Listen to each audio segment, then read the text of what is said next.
বর্তমান সময়ে সোশ্যাল মিডিয়ায় আপনার কত ফলোয়ার আছে তার উপর নির্ভর করে আপনার জনপ্রিয়তা। কেন এই কথা বলছি? এই মুহূর্তে আপনি যদি সোশ্যাল মিডিয়ায় চোখ রাখেন তাহলে দেখতে পাবেন বিভিন্ন অনলাইন পোর্টাল এবং অনলাইন মিডিয়া হাউস একটি বিষয় নিয়ে সারাদিনে বেশ আলোচনা চলছে, সেটা হলো বাংলাদেশের বিনোদন জগতের বর্তমান সময়ে আলোচিত এবং সমালোচিত নায়িকা পরীমনিকে নিয়ে।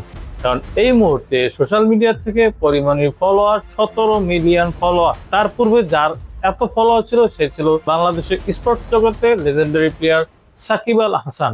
যেখানে সাকিব আল হাসানের ফলোয়ার ছিল 16 মিলিয়ন, সেখানে তাকে টপকে পরীমনি এই মুহূর্তে সবচেয়ে বেশি সোশ্যাল মিডিয়ায় ফলোয়ারের সংখ্যায় এগিয়ে রয়েছেন। তাহলে বুঝতেই পারছেন আজকে আমরা কোন বিষয় নিয়ে কথা বলবো। আজকে আমরা কথা বলছি বর্তমান সময়ের সবচেয়ে আলোচিত নায়িকা পরীমনিকে নিয়ে, যিনি কিনা বিগত 5 বছর যাবৎ ছোট পর্দা থেকে বড় পর্দায় কোথাও দেখা যাচ্ছে না, কেননা তিনি দাবি করছেন তিনি কিছু সময়ের জন্য ব্রেক নিয়েছেন। যদিও এই নায়িকা ভালোবাসার সীমাহীন সিনেমার মাধ্যমে বড় পর্দায় হাজির হন, তাছাড়াও তিনি সবচেয়ে আলোচিত রানা প্লাজার সিনেমায় তিনি চুক্তিবদ্ধ হয়ে আলোচনায় আসেন।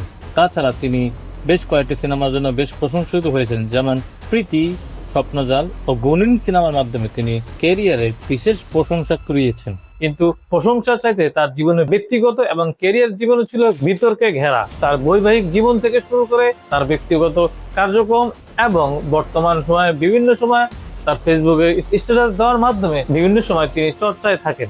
যদিও 2021 সালে অনাকাঙ্ক্ষিত একটু ঘটনার কারণে তিনি মানসিকভাবে ভেঙে পড়েছেন, যেটা তিনি প্রায় সময় দাবি করেন। কিছুদিন পূর্বেও তিনি এই বিষয়ে কথা বলেছেন যে ওই সময় তার সাথে যেই ঘটনা ঘটেছে এই দায়ভার কি রাষ্ট্র বহন করবে কিনা। তাছাড়া 2026 সালে ফুটবল বিশ্বকাপকে ঘিরেও তার ব্যক্তিগত বিয়ের বিষয় নিয়ে আর্জেন্টিনাকে সাপোর্ট দিতে গিয়ে তিনি বিভিন্ন সময় তার বিবাহ বিতর্ক, প্রায় সময় তিনি এই বিষয়টাকে নিয়ে বিভিন্ন সময় মজার ছলে এই বিষয় নিয়ে তিনি বিভিন্ন ধরনের স্ট্যাটাস দিয়ে থাকেন। যদিও আমার কিছু প্রশ্ন রয়ে গিয়েছে যে একজন নায়িকা বিগত 5 বছর যাবৎ, একজন নায়িকা বর্তমান সময়ে বেশ কিছুদিন যাবৎ সিনেমার থেকে বড় পর্দা এবং ছোট পর্দা থেকে নিজেকে গুটিয়ে রেখেছেন, তারপরও তার জনপ্রিয়তা দিন দিন বেড়ে যাচ্ছে। যদিও তার বিষয়ে একটি প্রশংসা সবসময় শোনা যায়, সেটি হলো বাংলাদেশের বর্তমান সময়ের সবচেয়ে ন্যাচারাল বিউটি দিয়ে যদি কাউকে বোঝানো হয় সেটা পরীমনিকে দিয়ে বোঝানো হয়। বর্তমান সময়ে যদি কাজের মাধ্যমে আলোচনা না আসলেও বিভিন্ন বিষয়ে তিনি সবসময় আলোচনায় ছিলেন। যদিও সবচেয়ে মজার বিষয় হলো বাংলাদেশের বর্তমান সময়ে যাকে বলা হয় মেগাস্টার সাকিব খান, তার ফ্যান ফলোয়ার এখন পর্যন্ত 8 মিলিয়ন পার হয়নি, সেখানে পরীমনির ফ্যান ফলোয়ার 17 মিলিয়ন অলরেডি পার হয়ে গিয়েছে। যদিও এই বিষয়ে আমার কিছু কথা আছে, বাট আমি এই ভিডিওতে বলবো না। আমি পরবর্তীতে পরীমনিকে নিয়ে কিছু কথা বলবো যে কেন তিনি এখন পর্যন্ত কোনো সিনেমা না করেও কিভাবে তিনি তার ফ্যান ফলোয়ার জনপ্রিয়তা এখনো বজায় রেখেছেন এবং কেন মানুষ তাকে এত ভালোবাসে বা কোন বিতর্কের কারণে তিনি সবসময় আলোচনা থাকেন। এখন আসা যাক স্পোর্টস জগতের সবচেয়ে জনপ্রিয় তারকা সাকিব আল হাসান। যদিও তিনি 2024 সালে জুলাই আন্দোলনের পর থেকে তিনি সর্বশেষ ভারতের মাঠে টেস্ট খেলার পর থেকে তিনি আর বাংলাদেশে কখনোই ফিরে আসতে পারেননি।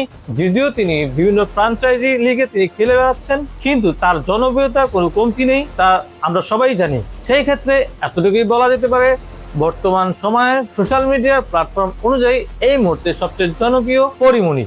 তাহলে আজকের মতো বিদায় নিচ্ছি।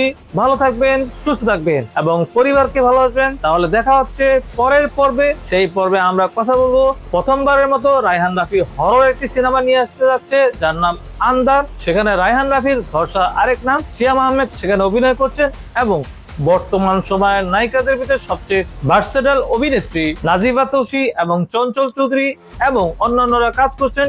সেই বিষয় নিয়ে সামনে পর্বে কথা হবে। তাহলে আজকের মতো বিদায় নিচ্ছি। দেখা হচ্ছে পরের পর্বে। যারা এখনো আমার ইউটিউব চ্যানেলটি এখনো সাবস্ক্রাইব করেননি, এখনই সাবস্ক্রাইব করুন এবং আমার ফেসবুক পেজটি ফলো করুন। এর মধ্যে বিদায় নিচ্ছি। ততক্ষণের জন্য চোখ রাখুন ক্লাব স্টার চ্যানেলে।